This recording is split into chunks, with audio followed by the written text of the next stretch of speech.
Hi all, welcome back to data talks by Junaid. ഇന്ന് നമ്മൾ വന്നിരിക്കുന്നത് ഒരു ഇൻ്റർവ്യൂ വീഡിയോ ആയിട്ടാണ്. അതായത് ഡേറ്റ സയൻറ്റിസ്റ്റ് ആയിട്ട് അല്ലെങ്കിൽ AI എഞ്ചിനീയർ ആയിട്ട് ടെക് മഹീന്ദ്രയിൽ വർക്ക് ചെയ്യുന്ന 4-5 years ഓഫ് എക്സ്പീരിയൻസ് ഉള്ള ഡേറ്റ സയൻസിൽ എക്സ്പീരിയൻസ് ഉള്ള അനീഷയുമായിട്ട്. She was one of my colleague and നമ്മുടെ ഒരു സുഹൃത്തും കൂടിയായി അനീഷയാണ് ഇന്ന് നമ്മുടെ ഒപ്പം ഇൻ്റർവ്യൂവിൽ വരുന്നത്. ഡേറ്റ സയൻസിലേക്ക് എങ്ങനെ ഒരു കരിയറിലേക്ക് എത്താം, അവർക്കുണ്ടായ ജേണി എങ്ങനെയാണ്, അവർ ഏതൊക്കെ തരത്തിലുള്ള പ്രൊജക്ട്സ് ആണ് ചെയ്യുന്നത്, എന്തൊക്കെയാണ് അവർക്ക് പറയാനുള്ളത് എന്നുള്ള കാര്യങ്ങളൊക്കെ നമുക്ക് കണ്ടു നോക്കാം. അപ്പോൾ let's get started. Hi Aneesha, welcome to data talks by Junaid. അപ്പോൾ ഞാനൊരു ഡേറ്റ അനലിസ്റ്റ് ആയിട്ട് ജോബിന് കയറുന്ന സമയത്ത്, ഒരു ഇന്റേൺ ആയി കയറുന്ന സമയത്ത് തന്നെ അനീഷ അവിടെ ഒരു ഡേറ്റ സയൻസ് പ്രോജക്റ്റിൽ വർക്ക് ചെയ്യുന്നുണ്ടായിരുന്നു. ആ ടൈമിൽ തന്നെ 2021 ഓർ 22 ആണെന്ന് തോന്നുന്നു അല്ലേ? ആ സമയത്ത് ഡേറ്റ സയന്റിസ്റ്റ് ആയിട്ട് വർക്ക് ചെയ്യുന്നുണ്ട് ആള്. അപ്പോൾ നമുക്ക് അനീഷയിൽ നിന്ന് തന്നെ അറിയാം എങ്ങനെയാണ് ഒരു ഡേറ്റ സയന്റിസ്റ്റ് ആയിട്ട് മാറിയത്, എന്തായിരുന്നു ബാക്ക്ഗ്രൗണ്ട്, എങ്ങനെയാണ്, എന്തൊക്കെയാണ് പഠിച്ചത്, എന്തൊക്കെയാണ് ഇപ്പൊ എവിടെയാണ് വർക്ക് ചെയ്യുന്നത്, ഇങ്ങനെയുള്ള കാര്യങ്ങളൊക്കെ നമുക്ക് ചോദിച്ചറിയാം. അപ്പോൾ let's welcome Aneesha again to data talks by Junaid. Thank you, Junaid. Thank you for having me here. ഞാൻ പഠിച്ചത് ഒക്കെ SRM എന്ന് പറഞ്ഞൊരു കോളേജിലായിരുന്നു, ചെന്നൈയിലായിരുന്നു. ഇൻഫർമേഷൻ ആൻഡ് ടെലികമ്മ്യൂണിക്കേഷൻ എന്ന് പറഞ്ഞൊരു ബ്രാഞ്ച് ആയിരുന്നു. അപ്പോൾ ഉണ്ടായിരുന്നു, എനിക്ക് അറിഞ്ഞൂടെ ഇപ്പൊ കൊണ്ടുവന്ന സെയിം ബ്രാഞ്ച്. അപ്പം അവിടെ നിന്ന് വന്നിട്ട് ഞാൻ ഒരു 4-5 വർഷം ഈ മിക്ക കേരള ആൾക്കാർക്കും ഒരു UPSC ഇൻട്രസ്റ്റ് വരും. ഇതൊരു പേരൻസ് വരികയോ അല്ലെങ്കിൽ സ്വന്തമായിട്ടോ നമുക്ക് നാട്ടിനെ നന്നാക്കണമെന്ന് പറയും. അപ്പൊ അങ്ങനെ ഒരു ഇൻട്രസ്റ്റ് വന്ന് ഞാൻ UPSC പഠിക്കാൻ പോയി. അപ്പൊ ഒരു 4 years ഞാൻ UPSCയുടെ പുറകെ നടന്നു. പക്ഷേ യെസ്, അപ്പൊ ആ സമയം തന്നെ പ്രിപ്പയറും ചെയ്യുമായിരുന്നു, UPSC പഠിപ്പിക്കുകയും ചെയ്യുമായിരുന്നു. പിന്നെ ഒരു 4th attempt ഒക്കെ ആയിക്കഴിഞ്ഞപ്പോ എനിക്ക് മനസ്സിലായി ഇതിന് വലിയ ഫ്യൂച്ചർ ഇല്ല. അപ്പം ഞാൻ ഒരു ഡേറ്റ സയൻസിന്റെ ഒരു കോഴ്സ് ഉണ്ടായിരുന്നു. ഈ PG ഡിപ്ലോമ ആ സമയത്ത് നല്ല ഹെവി ആയിട്ടുണ്ടായിരുന്നു. അപ്പൊ ആ ഒരു കോഴ്സ് ചെയ്തു. ഞാൻ പിന്നെ മെയിൻലി ഡേറ്റ സയൻസിലേക്ക് വരാൻ കാരണമെന്ന് വെച്ചാൽ ഈ AI എന്ന് പറഞ്ഞ ഒരു ആസ്പെക്ട് ഇതിൽ വരുമ്പോൾ ഒരു ഇൻട്രസ്റ്റിംഗ് കാര്യമാണ്. ആ സമയം സ്പെഷ്യലി 2019 2020 ടൈമിലൊക്കെ ഈ AI ഒരു പുതിയ സാധനം വരുന്നു, ഒരു വൈബായിരുന്നു. നമ്മൾ കേട്ടിട്ട് മാത്രമേ ഉള്ളൂ ആർട്ടിഫിഷ്യൽ ഇന്റലിജൻസ് എന്നിട്ട് സബ്ജക്ട് ഒക്കെ കമ്പ്യൂട്ടർ സയൻസിലൊക്കെ ഉണ്ടാവും. പക്ഷേ എനേബിൾഡ് ആയിട്ട് നമ്മൾ ഇതുവരെ കണ്ടില്ല ആ സമയത്തൊന്നും. ആക്ച്വലി എനേബിൾഡ് ആയിട്ട് 22-23 സമയത്താന്ന് തോന്നുന്നു അല്ലേ? ഹെവി ആയിട്ട് എനേബിൾഡ് ആയത് 22-23 ആണ്. അതിന് മുമ്പേ ഉണ്ടായിരുന്നു ഡേറ്റ സയൻസ്. ഈവൻ 2013 2012 ഉണ്ടായിരുന്നു. ഈവൻ മാസ്റ്റേഴ്സ് പോലും ആൾക്കാർ, എന്റെ ഇത്തിരി ഫ്രണ്ട്സ് ഒക്കെ ചെയ്യാനുണ്ടായിരുന്നു. പക്ഷെ ഇത്രയും സ്ട്രോങ് ആയിട്ട് ഇല്ലായിരുന്നു. പക്ഷെ എന്നാലും ഒരു പുതിയൊരു കാര്യമായിരുന്നു. ഈ പണ്ടത്തെ കാലം മേ ബി നമ്മുടെ ഓൾഡർ ജനറേഷനിൽ മെയിൻ ഫ്രെയിം ആയിരുന്നു പോലെയാണ് ഇപ്പൊ നമ്മൾക്ക് 2019-20 ഈ ഡേറ്റ സയൻസ് വന്നത്. അപ്പൊ ഞാൻ വിചാരിച്ചു ഓക്കെ, പുതിയൊരു സാധനം നമുക്ക് ട്രൈ ചെയ്ത് നോക്കാൻ, നല്ല ഇൻട്രസ്റ്റിംഗ് തോന്നുന്നു പറഞ്ഞ് വന്നതാ. അപ്പോ ഈ ഒരു PGDM പ്രോഗ്രാം തോന്നുന്നു അല്ലേ ചെയ്തത്? അതെ അതെ അതെ. അതിലെല്ലാ കാര്യങ്ങളും ഉൾക്കൊണ്ടിട്ടുണ്ടോ? അതായത് മെഷീൻ ലേണിംഗ് ഈ പറഞ്ഞ പോലെ എല്ലാ സ്കിൽ സെറ്റും ഇൻക്ലൂഡഡ് ആയിരുന്നു അതില്, ഡാറ്റാ സയൻസിന്റെ എല്ലാം? അല്ലെങ്കിൽ തിയറട്ടിക്കൽ ആയിരുന്നു, അല്ലെങ്കിൽ അങ്ങനെ സ്കിൽ സെറ്റ് കൂടുതലില്ല, അതായത് തിയറട്ടിക്കൽ ഇപ്പോൾ ഡാറ്റാ സയൻസിന്റെ ഡീപ് ലേണിംഗ് കുറച്ചുണ്ട്, മെഷീൻ ലേണിംഗ് കുറച്ചുണ്ട്, അങ്ങനെയുള്ള ഒരു കോഴ്സ് ആയിരുന്നു, അല്ലെങ്കിൽ എല്ലാം പ്രാക്ടിക്കൽ ആയിട്ട് ചെയ്യാൻ പറ്റുന്ന രീതിയിലൊക്കെ ആയിരുന്നു? ഇവരുടെ ഒരു കുഴപ്പമില്ലാത്തൊരു കാര്യം ഇതായിരുന്നു, ഇവർ തിയറിറ്റിക്കൽ പഠിപ്പിച്ചു, എന്നിട്ട് പ്രോജക്ട്സ് ഒത്തിരി തന്നു. ഒരു 20-25 പ്രോജക്ട്സ് എനിക്ക് തന്നു.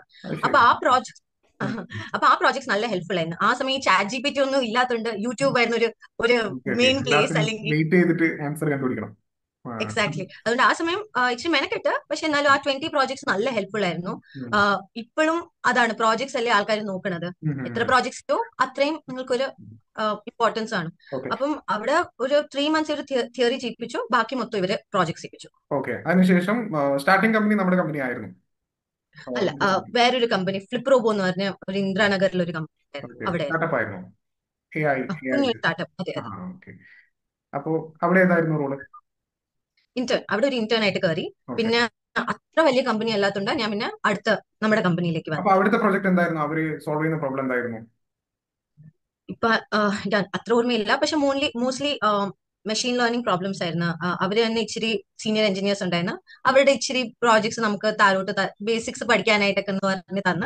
ഞാൻ ഇന്റേൺ ആയിട്ട് കയറിയ സമയത്ത് ഇതേപോലെ ഒരു വലിയൊരു ഡാറ്റാ സയൻസ് പ്രോജക്ട് ഉണ്ട്. അത് എന്താണെന്ന് പോലും എനിക്കറിയില്ല. ബട്ട് എനിക്ക് തരുന്നു, അതിന്റെ ഒരു ഡാറ്റ പ്രിപ്പറേഷൻ റോൾ ആയിരുന്നു എനിക്ക് തന്നിരുന്നത്. അങ്ങനെയാണ് ആ സമയത്ത് സംതിങ് അതുപോലെ എക്സാക്ട്ലി ഡേറ്റ പ്രിപ്പറേഷൻ എന്ന് പറയാൻ പറ്റൂല.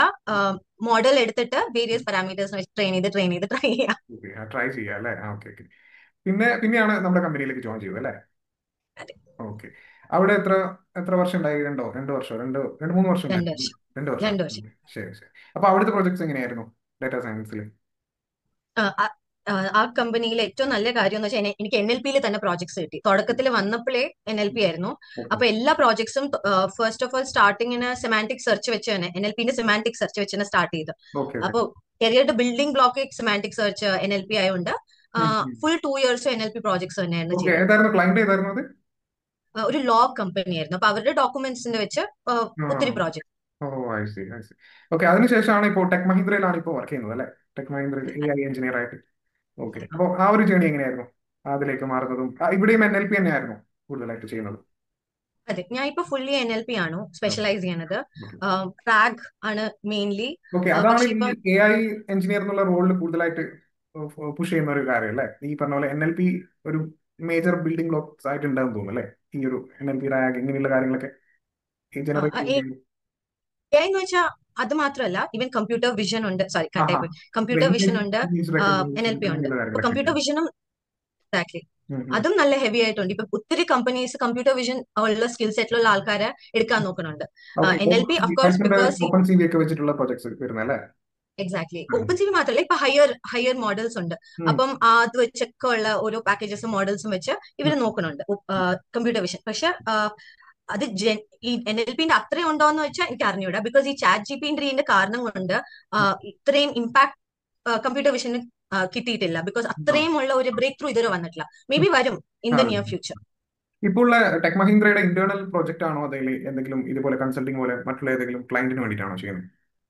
അതെ, ഞാൻ ഒരു ക്ലയന്റിനാ ചെയ്യണത്. ആ, ഓക്കെ. അപ്പം അവരുടെ NLP ആണ് എല്ലാ പ്രോജക്ട്സും. അപ്പൊ ആ NLP പ്രോജക്ട്സ് നോക്കും.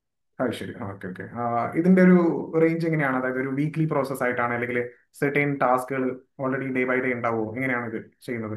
അല്ലെങ്കിൽ എന്തെങ്കിലും ഒരു പ്രൊജക്ട്, അല്ലെങ്കിൽ സോഫ്റ്റ്വെയർ ഡെവലപ്മെന്റ് പ്രൊജക്ട് ഒക്കെ പോലെ സ്പ്രിന്റ് ഒക്കെ ആയിട്ടാണോ ചെയ്യുന്നത്? എക്സാക്ട്ലി സ്പ്രിന്റ് ആയിട്ടാണ് ചെയ്യണത്. നമുക്ക് ഉം. ഇറ്ററേഷൻ പ്ലാനിങ്സ് ഉണ്ട്. അജൈൽ ആ അജൈൽ ഈ പറഞ്ഞ പോലെ ജിറ എക്സാക്ട് ടിക്കറ്റ്സ് ഒക്കെ വന്നിട്ടുള്ള ആ ഒരു രീതി തന്നെയാണല്ലേ ഇവിടെയും ഫോളോ ചെയ്യുന്നത്? ശരി ശരി, ഓക്കെ. അപ്പോൾ ഇപ്പം ഡേറ്റ സയൻസിലോട്ട് ഫോക്കസ് ചെയ്യുന്ന ആൾക്കാരോട് ഈ ഒരു AI എഞ്ചിനീയർ അല്ലെങ്കിൽ ഡേറ്റ സയന്റിസ്റ്റ് ആവാൻ വേണ്ടിയിട്ട് ഇപ്പോൾ ഉള്ള സ്റ്റുഡൻസിനോട് കൊടുക്കാനുള്ള അഡ്വൈസസ് എന്തൊക്കെയായിരിക്കും, കൊടുക്കുകയാണെങ്കിൽ അനീഷ? ഫസ്റ്റ്ലി ഒരു ആം, എന്ത് ചെയ്താലും അതിനൊരു ലാംഗ്വേജ് വേണം. ആ ലാംഗ്വേജ് പഠിക്കണം ഫോർ ഷുവർ. ഇപ്പൊ നമ്മൾ സംസാരിക്കാൻ ചോദിച്ചതും ഞാൻ സംസാരിക്കുമ്പോൾ മലയാളത്തിലാണ് സംസാരിക്കണം. നമുക്ക് മലയാളത്തിൽ സംസാരിക്കാൻ പറ്റില്ലെങ്കിൽ ഇത് നമുക്ക് ചെയ്യാൻ പറ്റൂല. സെയിം അതുപോലെ തന്നെ ഒരു ലാംഗ്വേജ് അറിഞ്ഞിരിക്കണം. അപ്പൊ ഇത് ഏത് ലാംഗ്വേജ് ആണെന്ന് ഞാൻ പറയുന്നില്ല, പക്ഷെ ആ ഡേറ്റാ സയൻസ് ചെയ്യാൻ പറ്റുന്ന ലാംഗ്വേജ് ആയിരിക്കണം. ഓക്കെ. അത് ഫസ്റ്റ്. മോസ്റ്റ്ലി സെക്കൻഡ്, കോമൺലി ആയിട്ട് ഇപ്പൊ പറയുമ്പോൾ പൈത്തൺ തന്നെ അല്ലേ? അതെ, പൈത്തൺ. പൈത്തൺ മാത്രമല്ല, ഒത്തിരി ലാംഗ്വേജസ് ഉണ്ട്. ഉം. അപ്പൊ ഇപ്പൊ ചിലവര് പറയും പൈത്തൺ മാത്രമേ ഉള്ളൂ. അത് ശരിയല്ല. ബിക്കോസ് ഇപ്പൊ സ്റ്റാറ്റിസ്റ്റീഷ്യൻസ് ഒക്കെ ആറ് യൂസ് ചെയ്യുന്നുണ്ട്. ഉം. അങ്ങനെ ഒത്തിരി ഇപ്പം ഏത് മോഡൽസിനായാലും ഒത്തിരി അഡാപ്റ്റേഷൻസ് വരുന്നുണ്ട് ലാംഗ്വേജസിന്. ഓക്കെ അതുകൊണ്ട് നമുക്ക് സ്റ്റക്ക് ഓൺ ചെയ്യേണ്ട ഒരു ലാംഗ്വേജിന് അവർക്ക് എന്താണ് ഇഷ്ടം, അവരുടെ ഇൻട്രസ്റ്റിനനുസരിച്ച് പോകണം. പക്ഷെ ആ ലാംഗ്വേജിനെ മാസ്റ്റർ ചെയ്യണം. ഓക്കെ. അല്ലെങ്കിൽ പിന്നെ ഒരു റിക്രൂട്ടർ വരുമ്പോ ഇപ്പൊ ChatGPT ഉള്ളതുകൊണ്ട് ആൾക്കാർക്ക് വിചാരിക്കും എന്തിനാ ഇവരെ എടുക്കേണ്ടത്. അപ്പൊ ഫസ്റ്റ് ഓഫ് ഓൾ ലാംഗ്വേജ് അറിയണം. സെക്കൻഡ് ഓഫ് ഓൾ ഉം. എന്താണ് ഇവർക്ക് കൊണ്ടുവരാൻ പറ്റുന്ന കേപ്പബിലിറ്റി ഈ പ്രോജക്റ്റിലേക്ക്. ഇപ്പൊ ഞാൻ ഒത്തിരി പേരെ എന്റെ കീഴിൽ ഇച്ചിരി പേരെ ഉണ്ട്.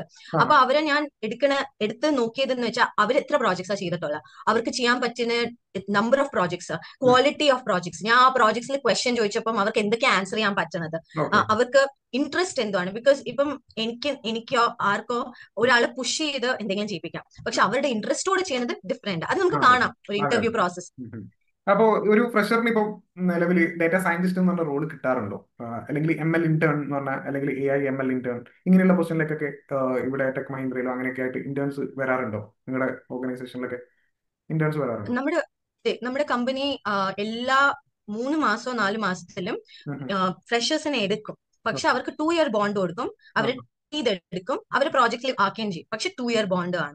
അത് ഓക്കെ. ഇടയ്ക്കിടയ്ക്ക് ടെക് മഹീന്ദ്ര ഇടാറുണ്ട് ഈ ബ്രൗഷർ. ഞാൻ എനിക്കറിയുന്ന ചില എന്റെ ജൂനിയേഴ്സിനൊക്കെ അയച്ചു കൊടുക്കും കോളേജിൽ. പക്ഷെ അഫ്കോഴ്സ് ഇത് അത്ര പോവാറില്ല ആൾക്കാരുടെ ഇടയ്ക്ക്. ഉം. അപ്പൊ ഇടയ്ക്കിടയ്ക്ക് ഈ ടെക്മിന്റെ പേജ് ഒക്കെ എടുത്ത് നോക്കിക്കഴിഞ്ഞാൽ കാണാം ഈ കയ്യെടുത്തേക്ക് ഫ്രഷേഴ്സിന്റെ അല്ലേ? ഇത്. ഓക്കെ ഓക്കെ, അത്യാവശ്യമായിട്ടുണ്ടാവും. ഓക്കെ. പിന്നെ അപ്പൊ ഈവൻ അതായത് ഞാൻ ഒരു ക്വസ്റ്റ്യൻ കൂടി ചോദിക്കാൻ വിചാരിച്ചെന്ന് വെച്ചാൽ, ഇതിലിപ്പോ നിങ്ങൾ പറഞ്ഞ പോലെ NLP ഒരു സൈഡാണ്, അതുപോലെ തന്നെ കമ്പ്യൂട്ടർ വിഷൻ ഒരു സൈഡാണ്. പിന്നെ മെഷീൻ ലേണിംഗ് ഡാറ്റ സയൻസ് പ്രോജക്റ്റുകൾ കൂടുതലും വരാറുള്ള എന്തൊക്കെയാണ് കോമൺ ആയിട്ട്? ഞാൻ നമ്മുടെ ഈ പറഞ്ഞ പോലെ എന്താ പറയാ, ഈ ടൈം സീരീസ് അനാലിസിസ് അങ്ങനെയുള്ള കാര്യങ്ങളൊക്കെ കേട്ടിട്ടുണ്ട്. അതുപോലെ തന്നെ MMX മോഡലിംഗ് ഇങ്ങനെയുള്ള കാര്യങ്ങളൊക്കെയാണ് ഇതിൽ ഡാറ്റ സയൻസിൽ വരാറ്. അപ്പോൾ ഏതൊക്കെയാണ് ഒരാൾക്ക് ഫോക്കസ് ചെയ്യേണ്ടെങ്കിൽ, അല്ലെങ്കിൽ ഒരു ഇൻട്രസ്റ്റ്, നിങ്ങളിപ്പോൾ ഈ പറഞ്ഞ പോലെ NLP ഒരു ഇൻട്രസ്റ്റ്, അതുപോലെ തന്നെ കമ്പ്യൂട്ടർ വിഷൻ, അല്ലെങ്കിൽ MMX ഇങ്ങനെയുള്ള മേജർ ആയിട്ട് വരുന്ന കാര്യങ്ങളൊക്കെ എന്തൊക്കെയാണ്? അപ്പൊ അങ്ങനെയുള്ള പ്രൊജക്ട്സിലേക്ക് അവർക്ക് ഫോക്കസ് ചെയ്യാൻ പറ്റുമല്ലോ. അതെ. ഉം. ഇപ്പം കോഴ്സ് ഈ പ്രോജക്ട്സ് ആണ്. അപ്പം ടൈം സീരീസിന്റെ അകത്ത് തന്നെയാണ് മിക്കതും വരണത്. ഇത് ഈ ML ബേസിക്സോ ഡീപ്പ് ലേണിംഗോ ആവാത്ത, ഈവൻ ഡീപ്പ് ലേണിംഗും ടൈം സീരീസും ഈക്വൽ ടുഗദർ പോണ കാര്യങ്ങളാണ്. ഓക്കെ. അപ്പൊ ഈ കൂടുതലും എനിക്കിപ്പം പറയാൻ പറ്റുന്ന പ്രൈസ് ഒപ്റ്റിമൈസേഷൻ അല്ലെങ്കിൽ എന്താ കുറെ കാര്യങ്ങൾ പ്രിഡിക്റ്റ് ചെയ്യുന്ന കൂടുതൽ പ്രോജക്ട്സ് ആണ് ഞാൻ കൂടുതൽ ഇങ്ങനെ കാണാറ്. അപ്പൊ അങ്ങനെ ഒരു കാര്യത്തിലേക്ക് ഫോക്കസ് ചെയ്യാൻ ഒരു സെറ്റ് ഓഫ് എന്താ പറയുക ഒരു ടൂൾസ് ഇത് പറഞ്ഞല്ലോ നമ്മളൊരു ഇത് പറഞ്ഞു ഒരു ലാംഗ്വേജ് പറഞ്ഞു. അപ്പോൾ പൈത്തൺ ചൂസ് ചെയ്തു. പിന്നെ എന്താണ് അവർ ഫോക്കസ് ചെയ്യേണ്ടത്? ഇതുപോലെ NLP ആണെങ്കിൽ NLPയിൽ ഫോക്കസ് ചെയ്യുക, അങ്ങനെയുള്ള ലൈബ്രറീസ് അങ്ങനെയുള്ള പ്രൊജക്ട്സ്. പിന്നെ മറ്റുള്ള ഇതിലൊക്കെ എങ്ങനെയാണ് ഇതിലേക്ക് ഫോക്കസ് ചെയ്യേണ്ടി വരിക? അപ്പം എന്റെ പ്രകാരം മൂന്ന് കാര്യങ്ങളേ ഉള്ളൂ: NLP, machine learning, computer vision. ഇത് മൂന്നുമാണ്. ഓക്കെ. ഇപ്പം മെഷീൻ ലേണിംഗിന്റെ അകത്താണ് ഈ ബേസിക് മെഷീൻ ലേണിംഗ് മോഡൽസ് വരണതും ഡീപ്പ് ലേണിംഗ് വരണതും. ഈ deep learning basic machine learning മനസ്സിലാക്കുമ്പോൾ തന്നെ ബാക്കിയൊക്കെ കൂടെ വരും. പ്രൈസ് ഒപ്റ്റിമൈസേഷനും MMX മോഡലും ഇതൊക്കെ ഇറ്റ് ഇസ് ഒരു ബിസിനസ് സൈഡിൽ നിന്ന് നമുക്ക് കിട്ടുന്ന പെർസ്പെക്റ്റീവാണ്. ഓക്കെ. പക്ഷെ ഡീപ്പ് ലേണിംഗ് അറിഞ്ഞിരുന്നാൽ നമുക്കൊരു ബിസിനസ് സൈഡിന്റെ ഒരു കാര്യങ്ങൾ അറിയാം. ഒബ്ജക്റ്റീവും കൂടി ഒരു ഒബ്ജക്റ്റും കൂടി മനസ്സിലാക്കി കഴിഞ്ഞാൽ അതിന് നമ്മുടെ ഇപ്പോൾ ഉള്ള സ്കിൽ സെറ്റ് വെച്ച് അപ്ലൈ ചെയ്ത് അതിനെ സോൾവ് ചെയ്യാൻ പറ്റും അല്ലേ? എക്സാക്ട്ലി. അങ്ങനെയാണല്ലേ? ബിക്കോസ് അപ്പൊ ബേസിക് ഇതിൽ തന്നെയാണല്ലേ മെഷീൻ ലേണിംഗും ഡീപ്പ് ലേണിംഗും ഇതുപോലെ പൈത്തൺ പ്രോഗ്രാമിംഗും അറിഞ്ഞിട്ട് ആണ് ഏത് ടൈപ്പ് ഓഫ് പ്രോജക്ട്സും നമുക്ക് ചെയ്യാൻ വേണ്ടി പറ്റും അല്ലേ? എക്സാക്ട്ലി. അപ്പോൾ ഈ ഒരു കാര്യമായിരുന്നു ഞാൻ കൂടുതൽ ഒരു ഡാറ്റാ സയന്റിസ്റ്റിന്റെ അടുത്ത് എന്ന് അറിയാൻ ആഗ്രഹിച്ചത്. എന്താണെന്ന് വെച്ചാൽ നമ്മുടെ ഫ്രഷേഴ്സ് ഒരുപാട് പേര് കോഴ്സ് എടുക്കുന്നുണ്ട്, പക്ഷേ എല്ലാ കാര്യങ്ങളും അതിൽ SQL വരും, പവർ BI വരും, ടാബ്ലു വരും, എല്ലാ കാര്യങ്ങളും പഠിച്ചിട്ട് അവർ ഡയറക്റ്റ്ലി അപ്ലൈ ചെയ്യാൻ പോവാണ് ഒരു കമ്പനിയിലേക്ക്. അപ്പോൾ കൃത്യമായിട്ടുള്ള ആ ഒരു ഇൻസ്റ്റിറ്റ്യൂട്ടിൽ നിന്ന് കൊടുത്ത പ്രോജക്റ്റ് മാത്രമേ അവർക്ക് ഉണ്ടാവും. അപ്പോൾ അവർക്ക് ജോബ് കിട്ടുന്നില്ല, അവർ നേരെ ഡാറ്റ അനലിസ്റ്റിലോട്ട് പോകുന്നു. ML ഇന്റേൺ എന്ന് പറഞ്ഞ പൊസിഷനൊന്നും അപ്ലൈ ചെയ്യാൻ പറ്റാത്ത ഒരു അവസ്ഥയിലേക്ക് മാറി വരുന്നുണ്ട്. കാരണം ഇങ്ങനെ ഒരുപാട് കോമ്പറ്റീറ്റീവ് ആണ്, അതുകൊണ്ട് തന്നെ ഉള്ള പ്രശ്നങ്ങളുണ്ട്. പ്ലസ് ഇങ്ങനെ പ്രൊജക്ടിന്റെ അവയർനെസ് കുറഞ്ഞുകൊണ്ടും ഇങ്ങനെ ഒരു പ്രശ്നം കണ്ടുവരാറുണ്ട്. ഓക്കെ. അപ്പോൾ ഇപ്പോൾ ഉള്ളത് NLPയിൽ ഫോക്കസ്ഡ് ആയിട്ടാണല്ലേ ഇപ്പോൾ AI എഞ്ചിനീയർ ആയിട്ട് വർക്ക് ചെയ്യുന്നത്? ഓക്കെ. ഇപ്പൊ അതെ. കറന്റ് സെനാരിയോയിൽ ഒരുപാട് വൈബ് കോഡിങ് അല്ലെങ്കിൽ അങ്ങനെയുള്ള സംഭവങ്ങളൊക്കെ ഒരുപാട് വന്നു. ഡെവലപ്മെന്റ് തന്നെ എന്താ പറയുക സിസ്റ്റം നമ്മൾ ഒരു പ്രോംപ്റ്റ് ചെയ്തിട്ട് കൊടുക്കുന്ന ഒരു അവസ്ഥയുണ്ട്. അപ്പൊ അതിനെക്കുറിച്ച് അനീഷയുടെ ഒരു എന്താ പറയുക ഓവർവ്യൂ അല്ലെങ്കിൽ തോട്ട്സ് ഒക്കെ എന്താ? ഇപ്പൊ കറന്റ് സെനാരിയോയിൽ പഠിക്കാൻ ഇറങ്ങുകയാണെങ്കിൽ എങ്ങനെയൊക്കെ പഠിക്കാം? ഇപ്പൊ കറന്റ് സിനാരിയോ അമേസിംഗ് ആണ് പഠിക്കാനായിട്ട്. പഠിക്കാൻ എളുപ്പമാണ് നമ്മളുടെ കാലത്ത് പഠിക്കുന്ന സ്റ്റാർട്ടിങ് സമയത്ത് ആക്ച്വലി കമ്പയർ ടു. ഞാനിപ്പോ ഡാറ്റാബ്രിക്സിലാണ് വർക്ക് ചെയ്യുന്നത്. ഡാറ്റാബ്രിക്സിൽ ഓരോ സെല്ലിലും അതിനൊരു ജനൈ സംഭവമുണ്ട്. ആക്ച്വലി ആ സെല്ലിൽ എന്താണ് എറർ എന്ന് അവിടെ നോക്കി മനസ്സിലാക്കും. അല്ലെങ്കിൽ എനിക്ക് മുന്നിൽ നിന്നൊരു ഡേറ്റിന്റെ ഫംഗ്ഷൻ മാറ്റണം അല്ലെങ്കിൽ ഡേറ്റിന്റെ കാര്യങ്ങളൊക്കെ മാറ്റണം, ഞാൻ ഗൂഗിളിൽ പോകേണ്ട ആവശ്യമില്ല, ആ സെല്ലിൽ തന്നെ അടിക്കാം change the date format to this. അങ്ങനെ ഞാൻ നാച്ചുറൽ ലാംഗ്വേജിൽ ഞാൻ പറഞ്ഞു കൊടുക്കുകയും ബാക്കി അത് ചെയ്തു. എന്നിട്ട് നമ്മളോട് ചോദിക്കും ആക്സെപ്റ്റ് ചെയ്യട്ടെ, കോഡ് കറക്റ്റ് ചെയ്യട്ടെ എന്നുള്ളത്. നമ്മൾ VS കോഡിലൊക്കെ വരുന്ന പോലെ ഇതേ സിസ്റ്റം ഇതിലുണ്ട്, ഡാറ്റാബ്രിക്സിലുണ്ട്. അപ്പൊ അത്രയും എളുപ്പമായി കഴിഞ്ഞു എന്നുള്ളത് എന്താ പറയാ ആർക്കും ഒരു എതിരഭിപ്രായമുള്ള കാര്യമാണ്. ഈവൻ എന്റെ കസിൻസും ചെറിയ മക്കളൊക്കെ തുടങ്ങി കഴിഞ്ഞാൽ അവർ AI ഇതൊക്കെ കേസറൊക്കെ വെച്ചിട്ട് കോഡ് ബിൽഡ് ചെയ്യാൻ തുടങ്ങി. അപ്പോ അങ്ങനെയുള്ള കേസിൽ ഡേറ്റാ സയൻസിന്റെ എന്താ പറയാ ഇപ്പൊ LM മോഡൽസിനെ കുറിച്ചും ഈ ഒരു സംഭവങ്ങളൊന്നും എല്ലാവർക്കും ഇല്ല. ഇപ്പൊ കോഴ്സ് എടുക്കുന്നവർ തന്നെ ഈ ഒരു സിലബസിൽ ചിലപ്പോൾ അതൊന്നും ഉണ്ടാവില്ല. ജനറേറ്റീവ് AI, LLM ഇങ്ങനെയുള്ള കാര്യങ്ങളൊക്കെ. അപ്പോൾ ഈ ഒരു സൈഡിൽ എന്തൊക്കെയാണ് നമുക്ക് അറിയാനുള്ളത് ഒരു ഡാറ്റാ സയന്റിസ്റ്റ് എന്ന നിലയിൽ? ഓക്കെ. ഇപ്പം നമ്മൾ എപ്പോഴും ഒരു കോഡ് എഴുതുമ്പം ഉം. ഒരു POCക്ക് എഴുതാം, ദാറ്റ് ഇസ് എ സ്മോൾ പ്രോജക്റ്റിന് എഴുതാം, ഉം. ഒരു സ്കേലബിൾ ഒരു സൊല്യൂഷനായിട്ട് എഴുതാം. ഉം. അപ്പൊ ഇപ്പം ഒരു പ്രോജക്റ്റ് ഒരു ആള് ചെയ്യുമ്പം ആൾക്കാർക്ക് അറിയാം, എല്ലാവർക്കും അറിയാം, ഒരു റിക്രൂട്ടറിന് അറിയാം ഇവർക്ക് വേണമെങ്കിൽ ഇത് ChatGPT-ന്നോ കഴ്സറിന്നോ എഴുതാം. ഉം. അപ്പൊ എങ്ങനെയാണ് നമുക്ക് മനസ്സിലാവുന്നത് ദിസ് പ്രോജക്ട് ഇസ് റിലയബിൾ അല്ലെങ്കിൽ ഇതൊരു നല്ലൊരു എക്സ്പീരിയൻസ് ആണ് കൊണ്ടുവരുന്നതെന്ന്? എത്ര സ്കേലബിൾ ആണ് ഇതിനാക്കാൻ പറ്റുന്നത്? ഉം. ഇത് ഇവിടെ കാഷിംഗ് ചെയ്യണുണ്ടോ? എവിടെയാണെങ്കിൽ എന്ത് ഡിസ്ട്രിബ്യൂട്ടഡ് സിസ്റ്റം ആണ് യൂസ് ചെയ്യണത്? ഓക്കെ. എന്താണ് ആ സിസ്റ്റം ഡിസൈൻ പ്രിൻസിപ്പിൾസ് എവിടെ കൊണ്ടുവരുന്നത്? ഇതിന് മെമ്മറി നല്ലൊരു അതിന്റെ റണ്ണിങ് ടൈം മെമ്മറി യൂസ്. ഇങ്ങനത്തെ എക്സാക്ട്ലി. കാര്യങ്ങളൊക്കെ എങ്ങനെയാണ്? കോഡിൽ നമ്മൾ സൂക്ഷിക്കണം അല്ലേ? ഓക്കെ. ഓക്കെ. എക്സാക്ട്ലി. ബിക്കോസ് ഇപ്പം എല്ലാവർക്കും പ്രോജക്റ്റ് കുഞ്ഞ് കൊണ്ടുവരാം, പക്ഷെ അതിന് എങ്ങനെയാ സ്കെയിൽ ചെയ്യാൻ പറ്റുന്നതെന്നാണ് ഇപ്പൊ എല്ലാവരുടെയും ക്വസ്റ്റ്യൻ. ഇപ്പൊ ഈ ഇടയ്ക്കുള്ള റിസർച്ച് എന്ന് വെച്ചാൽ 70% of POC projects made by entrepreneurs അത് ഫുൾ സ്കെയിൽ ആവണില്ല. എന്തേ? ബിക്കോസ് അതിനെ സ്കെയിലബിൾ ആക്കാൻ പറ്റുന്നില്ല. അപ്പൊ നമുക്ക് അത് പറ്റുന്നുണ്ടോ? ആ സിസ്റ്റം ഡിസൈൻ അല്ലെങ്കിൽ അസിങ്ക് പ്രോസസ് ആക്കണുണ്ടോ? എല്ലാം സിങ്ക്രണസ് ആയിട്ടാണ് കിടക്കുന്നത്. ഇതൊക്കെയാണ് നോക്കുന്നത് ഒരു റിക്രൂട്ടർ നോക്കുന്നത്. നിങ്ങൾക്ക് എത്ര ഇതിനെ സ്കെയിലബിൾ ആക്കാൻ പറ്റും? അത് ശരി. ഓക്കെ. അപ്പൊ ഇപ്പോഴും ആ ഒരു DSA അൽഗോരിതം ആ സംഭവങ്ങളൊക്കെ ഇപ്പോഴും വാലിഡ് ആണ് അല്ലേ ഇങ്ങനെയുള്ള കോഡേഴ്സിന്റെ ഇടയിൽ?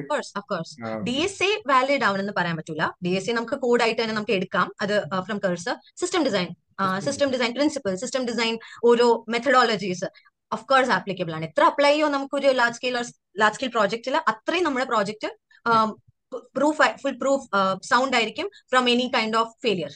ഓക്കെ ഓക്കെ, അങ്ങനെയാണ് സ്കെയിലബിൾ ആവണം. ജസ്റ്റ് ഒരു കോഡ് കണ്ടുപിടിക്കാൻ ഇന്ന് ആർക്കും പറ്റും, അല്ലെങ്കിൽ ഒരു ചെറിയ ആർക്കും സംഭവങ്ങൾ ചെയ്യാൻ ആർക്കും പറ്റും. സ്കെയിലബിൾ ആകണം അല്ലേ? ഓക്കെ. അപ്പോൾ ഇതൊക്കെയാണ് ഒരു ഡാറ്റ സയന്റിസ്റ്റ് അല്ലെങ്കിൽ എ എഞ്ചിനീയർ നമുക്ക് കിട്ടാനുള്ളത്. അപ്പോൾ thanks a lot for coming to our show. എന്തായാലും ഈ ഒരു വീഡിയോ ഞാൻ അപ്ലോഡ് ചെയ്യുന്ന സമയത്ത് ഡാറ്റ സയൻസ് ആസ്പിറൻസിന് എന്തായാലും ഇതൊരു ഇൻസ്പിറേഷൻ ആയിരിക്കും. അപ്പോൾ അനീഷയുടെ ലിങ്ക്ഡിനും കാര്യങ്ങളൊക്കെ ഞാൻ ഡിസ്ക്രിപ്ഷനിൽ കൊടുക്കുന്നുണ്ട്. കുഴപ്പമില്ലല്ലോ അല്ലേ? അപ്പോൾ അവർക്ക് ഇല്ല. കണക്ട് ചെയ്യാം, വേണമെങ്കിൽ കണക്ട് ചെയ്യാം, നെറ്റ്വർക്ക് ബിൽഡ് ചെയ്യാം, ഇങ്ങനെയുള്ള കാര്യങ്ങളൊക്കെ കോഴ്സ്. ചെയ്യാം. Okay. Okay, thank you so much Aneesha. Thank you, Junaid.